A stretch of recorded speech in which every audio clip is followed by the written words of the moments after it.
This story doesn't have anything to do with spirits or ghosts, but it's a scary incident that happened to me.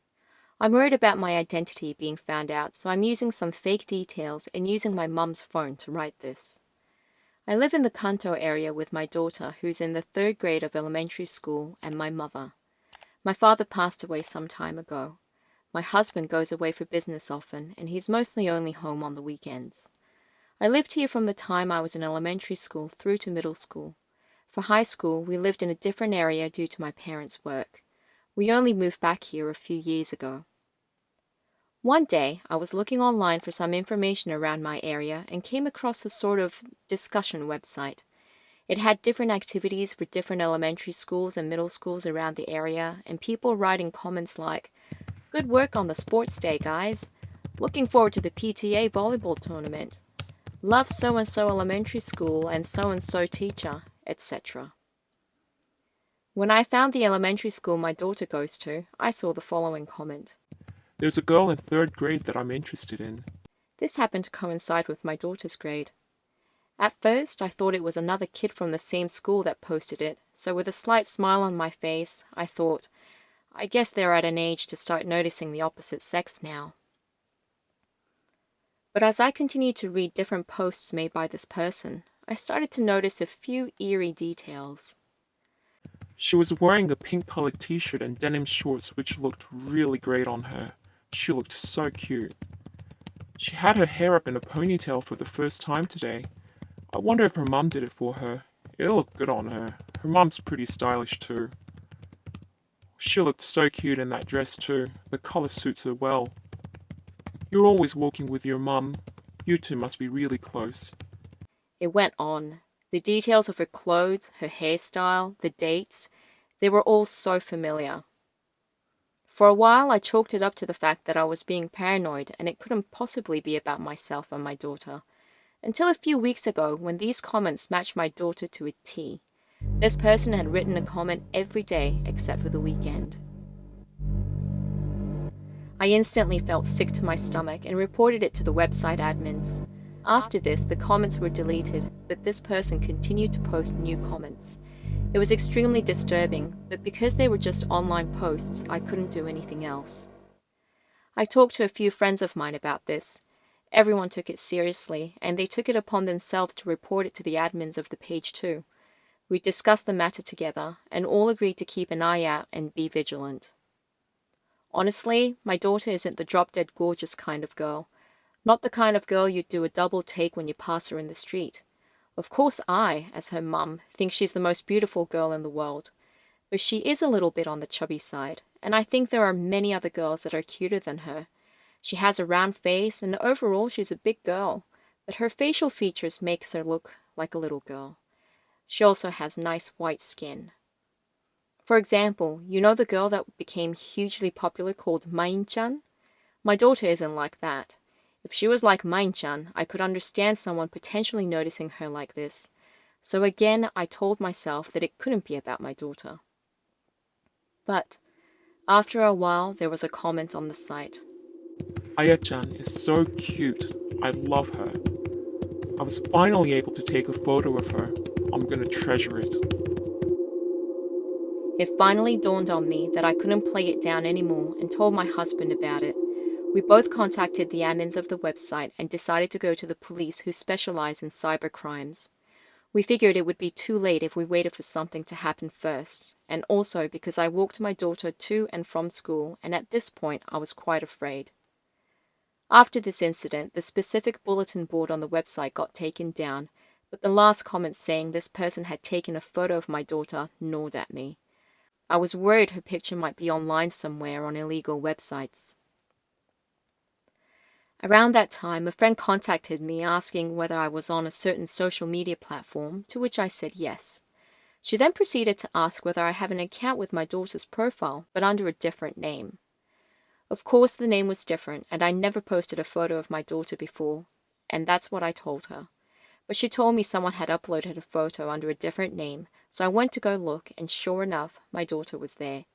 I immediately contacted the admins of that website and told them that someone had uploaded my daughter's photo without my permission, and then contacted the police again. A few days later, I got a call from the police and they said, "There's a man under investigation of operating an underage, and on his laptop we found a few photos of your daughter and some comments written online. We'd like to speak to you if you're up for it." I immediately went to the police station with a little bit of relief that the creep had been caught. When I got to the station, they told me the person's name, and I couldn't believe it. It was my friend's husband. The friend that had been helping me through this from the start. The one that had discovered my daughter's picture online. On her husband's laptop, they found some pictures of my daughter, as well as lots of other underage illegal material. They also found a bunch of used swimsuits that he'd obtained from the annual school market.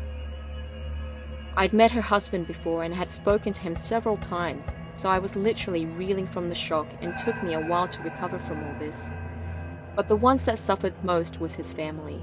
His 2 kids stopped going to school, his wife and my friend became depressed, and they eventually moved away. I would have never thought something like this would happen to someone close to me, let alone to me, so it was truly terrifying. If you have kids, please be careful. You never know where a creep could be hiding.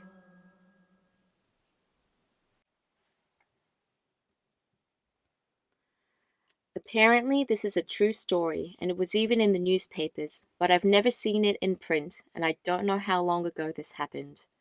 So take it as you will. There were 8 high schoolers, 4 boys and 4 girls, and they were all hanging out in one of their houses telling scary stories. It was getting pretty late, so they decided to go check out their school. Their main idea was, of course, to pair up and to walk around. They weren't expecting anything scary to happen. Once they got there, their school seemed a lot more ominous in the dark. It was, after all, a very old school, almost a century old. They quickly paired up and decided, one pair at a time, to walk around the outside of the school once. They couldn't actually get into it because all the doors were locked, so it would have taken at most 20 minutes to do one round. The first pair walked off giggling while the others teased them and egged them on. They waited 20 minutes, then 30. They didn't come back. The ones waiting figured the first pair were having fun somewhere, so the second pair just decided to go without waiting any further. Those 2 didn't come back either. The third pair walked off, still thinking nothing of it. They never came back. It had already been 2 hours since the first ones left. The last girl started to cry, and the boy said to her, "I'm gonna go check it out. If I don't get back in 30 minutes, go to the police. No matter what, don't wait for me." And he ran off. That last boy never returned. The girl cried in fear and waited for a whole hour. When there was still no sign of him, she ran to the police station. The police came and looked for them, but couldn't find any of the kids. It was light now, and the 7 that went missing were finally found. At the edge of the school grounds, there was an old gymnasium that wasn't being used anymore. When they opened the toilet in there, they found all 7 of them hanging. According to the girl, none of them had any reason to commit suicide. But seeing that there were no other signs of foul play, it was put down to mass suicide due to the stress of studying. What do you think about this story? Do you think it was mass suicide, or do you think there was someone who was hiding in the abandoned building who killed those kids? Could it have been something paranormal? Tell me what you think in the comments below. Before I start the story, let me explain to you what Mixi is. It's a Japanese online social networking service that's basically a blogging site.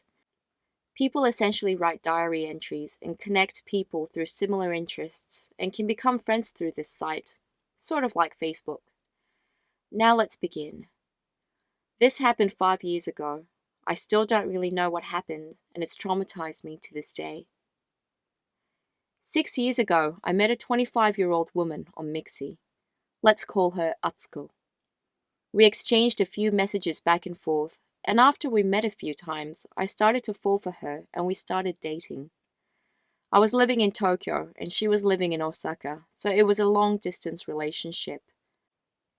I'm a hairstylist, so I rarely get multiple days off, but she would come and visit me every weekend. She was petite, had big boobs, was good at cooking, had a great personality, was polite, and in all honesty, I couldn't fault her one bit. She was my ideal woman, and I was completely head over heels for her. Looking back, it seems she was a bit too perfect. A year or so since we started dating, I started thinking about marriage, and we decided to meet with each of our parents. My parents really liked her. She's from a wealthy household, so I was worried that I, a poor hairstylist, might be rejected by her parents. Luckily, even though her parents are rich, they didn't give off that arrogant vibe. They were actually really polite and were very happy to hear that we wanted to get married. While we were at her parents' house, her brother, who's a fair few years younger than her, came back from his club activities at school. He was a quiet kid and not the friendliest, but he was part of the baseball team at a super famous high school and as such had proper manners. Their family seemed so picture perfect, like the ones portrayed in certain TV shows, and I believed Atsuko was this perfect because her parents were such great people and raised her right. It made me fall more in love with her. After all of this, she still came to visit me every weekend. Early one Sunday morning, I woke up to the sound and nice smell of breakfast wafting in from the kitchen. Feeling completely in bliss, I was just lying in bed when the door opened for me. I figured breakfast was ready, so I went to the kitchen, but something was off with Atsuko. "Good morning." No answer. She's the jealous type, and she'd gotten upset at me in the past about something that was completely harmless. Figuring it was just another episode like that, I continued to talk to her normally, but she still ignored me. Usually, she'd get over it after a short period of time and tell me she loves me, but not that day. Did I do something yesterday? I was racking my brain trying to figure out what I'd done when I smelled burnt food. As I was telling her that the stove was still on, she turned around and said, "I'm going to teach you a lesson." She raised her arms above her head and swung the sizzling frying pan, smashing me over the head with it. I was in shock and couldn't move. With a death stare, she grabbed her bags and left my apartment. After this incident, I couldn't get in contact with her.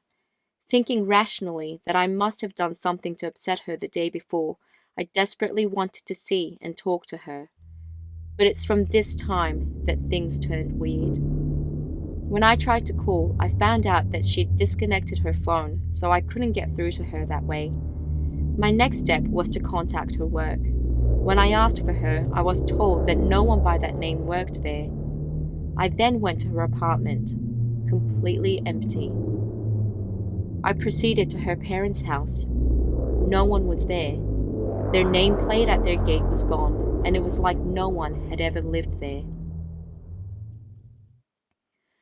When I went to visit Atsuko's parents with her, I remember her dad clearly saying that the house had been in the family since his great-grandfather, and that it looked impressive because of its size, but it was just an old dilapidated house. He went as far as to say that he was so attached to it that even in its condition he couldn't bring himself to move or to renovate it. Remembering this, it was really hard for me to think that they'd just up and left. Maybe they'd been involved in some kind of accident. I was thinking of all kinds of scenarios when I remembered that her father had given me his business card. It said he was working at Kyoto's ward office, so I went directly there. But again, I was told that no one by that name worked there. I showed them the business card, but was told it wasn't their official business card and that it was a fake. By this point, I'm just at a loss and don't understand what the hell's going on. Who is she? Who was her dad, her mum, her brother? And where had they gone? My last resort was to go to the high school that Atsuko's brother went to. The brother who was already a star player on the famous baseball team even though he was a freshman in high school. When I met him at the house, he was wearing a baseball uniform, but after going to the high school and seeing the students practicing, I realized they were completely different. I know for a fact that I didn't mistake the name of the high school. It was written on his bag when I met him that day, and when they showed me pictures of him on the field, it was also sewn onto his uniform. Again, what the hell's going on? Was she lying to me this entire time? For what? And was her family in on it too? Wait a second. Were they even her real family? With all this realization, it suddenly made sense why her and her family seemed so perfect. Her last words to me of, "I'm gonna teach you a lesson," didn't even make sense. Were they mistaking me for someone else? When I think about the time spent with her and her family, I get chills. It almost feels like I was spending time with people that actually never existed, and in a way, I guess they never did. I catch myself thinking that she was never real and that it was all in my imagination. Then my family would ask me when I'm marrying Atsuko, and my coworkers would comment on how my pretty girlfriend hasn't come in for a haircut in a while. Every time they remind me of her, I think how much better it would have been if it really was all in my head. I don't care what the truth is, and I don't care if someone deems me mentally unstable. I just want to know why this happened to me and who these people are. In the comments, someone asked if the guy was able to find her on Mixi after this incident and talk to some of her friends on that page. The guy responded with the following. I did check Mixi, but she'd already quit her account. She had a lot of connections with people from her work. In fact, her boss and co-workers commented on her profile saying how good of a person she was. When I think that that was all fake, it gives me shivers. There were also 2 friends that she'd known since uni and that I was friends with too, but they'd quit at around the same time that she did. I thought maybe it was her with multiple fake accounts, but both of her friends had about 200 friends, writing blogs quite frequently.